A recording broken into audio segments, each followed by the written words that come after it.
Alright guys, we're back here with another 1v1. We've got the Beastmen, and just look at the fucking dental problem on this Minotaur. Holy good god.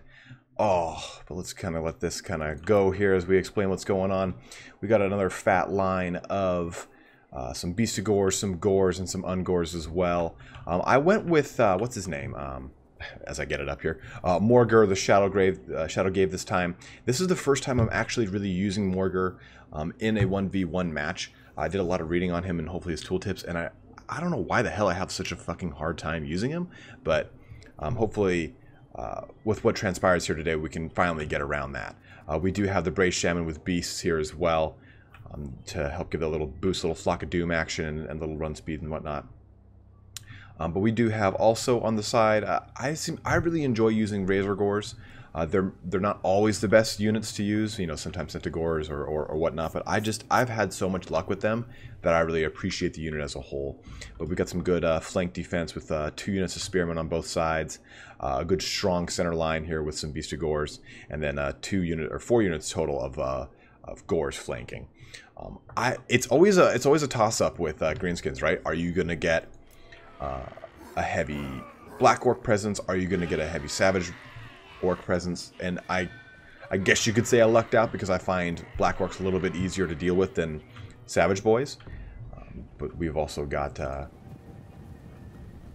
some Mangy Marauders here already starting to pick off little bits of my army. Also, keep in mind I do have 2 Mighty Doom Bulls. It's hard for me not to take, Gore Bulls. It's hard for me not to take Gore Bulls. I love them so much. And also some Orc Big Guns. But let's just kind of see how this goes through. I love the speed of Beastmen. I'm really digging how fast they just move across the battlefield. Got a pretty scary charge coming up here.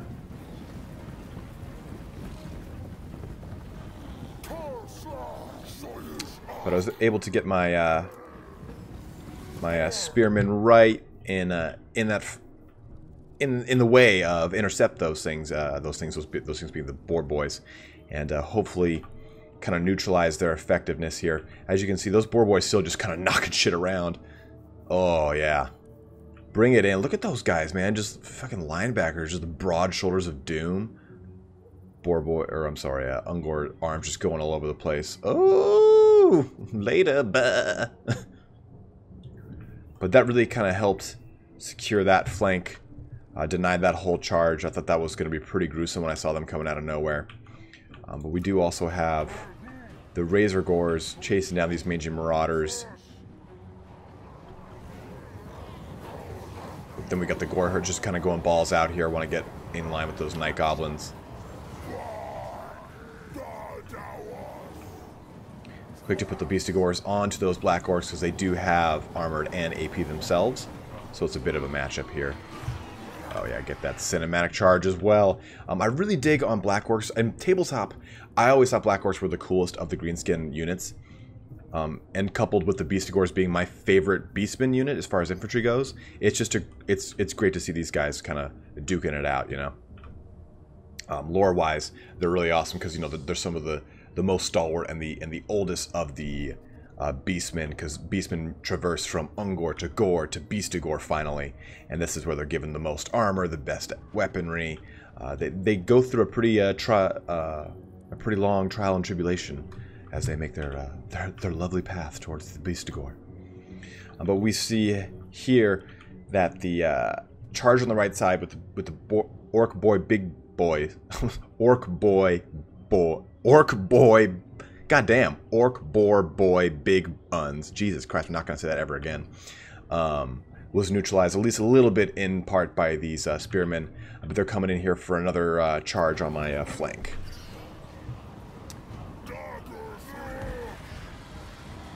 But he did land his Orc War Boss. Nothing special here, just a normal Orc War Boss that allows my Doom Bulls to get in. Gore Bulls to get in real heavy like on them. The main point of those Gore Bulls is to help me snipe Lords. That's the whole reason I've got them. So I go balls deep anytime any Lord lands. But we do have the Spearmen here lining up to charge into the Orc Boar Boys. A little bit easier on that one. And we do have a rear charge coming as well with these Razor Gores. Oh yeah, getting in deep on them. With the anti-infantry and the AP on those as well, that's going to really work wonders on those black orcs. I do have Morgur not in combat. I didn't really realize that he needs to be in combat to charge his Chaos Spawn ability with his staff. So it took me a little time for me to kind of realize that. And dealing with so many units in the Beastmen, it did kind of tax my my micro, because I was focusing so heavily on the Orc Spawn ability, or I'm sorry, the Chaos Spawn ability, that I wasn't sure what I could target. I was trying to target these things, I was trying to target these things. Oh shit, they're not at 20%. Okay, well I'll get more combat going over here. So you can see a little bit of the army kind of lagging here, and that definitely does make for a poor engagement on my part, because I could have had more pressure on this boar boss, especially with these units right here, helping to at least muck up the Orc Shaman and the Orc Boys and the Black Orcs to help my... Okay, he's taken back off into the air, to help my Gore Bulls at least focus him a little bit more. Getting a bit of foot of Gork in there. Boom! Big one, too. That would smashed apart those spearmen. Got some fleeing Beastigores now. Things are not looking too hot, I'll say that. Things are not looking too hot right now.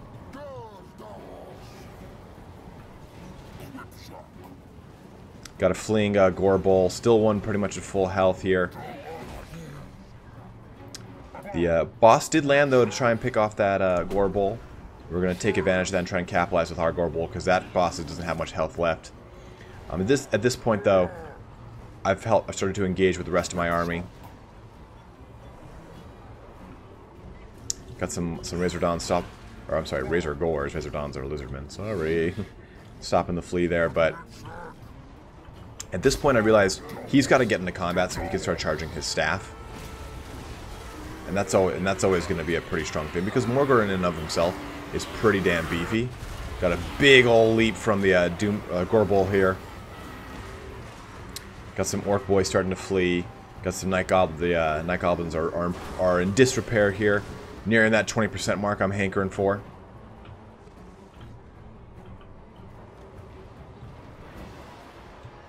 Got my beasts, my Brave Shaman with beasts here. I've cast a couple Flocks of Doom, but that Gore Bull getting knocked out. Still, see, like I was saying though, that because I'm focusing so hard on the staff, I'm not focusing enough on those units out there that should have been a little bit better micromanaged. Like, we got a good Flock of Doom in there. That's going to knock out some little pecking damage there on these guys.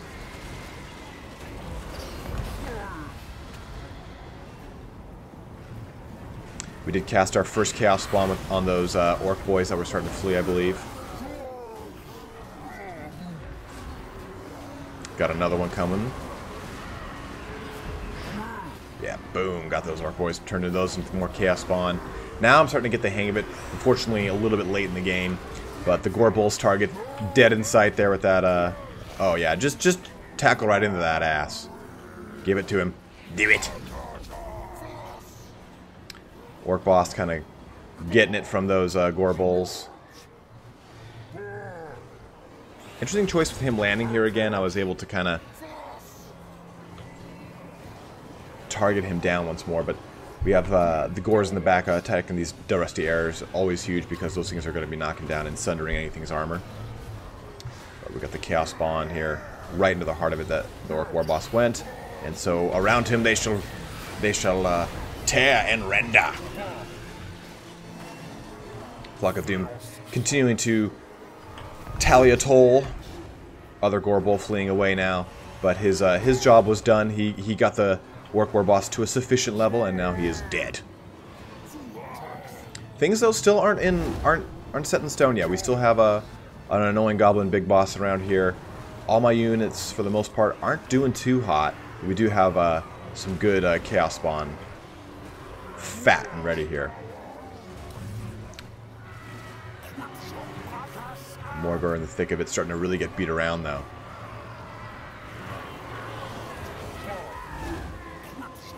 Finally got those other Razor Gores into the fray.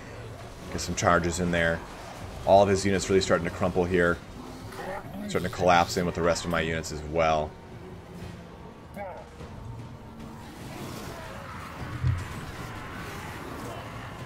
Just a real battle royale going on. And around here is when we start to get a bit of a full route going. And that game was a little dicey. You know, that could have been a little more decisive either for myself or for my enemy. I should have definitely had a stronger micro with some of my units that either retreated or were stuck on the fringe just because I hadn't engaged them just yet. So I spent a little too much time on Morgar trying to make sure that I got those Chaos Spawns out. It did end up working in my advantage, but I think that fight could have overall been a lot stronger. Definitely tell me what you guys think. I think having those Razor Gores in the back there just kind of, I think it's these ones in specific, just kind of blank for the majority of the fight. Really kind of didn't help get good use of their points, that's for sure. I'm really trying to find out a balance, though, between the amount of Beastigores of what to take and what not to take. They don't seem to be performing very well for me, but it might be because I'm not using them very well in their matchups or their engagements. So feel free to comment on which of this, or I'm sorry, what units in this build you tweak, what you take out, what you'd keep.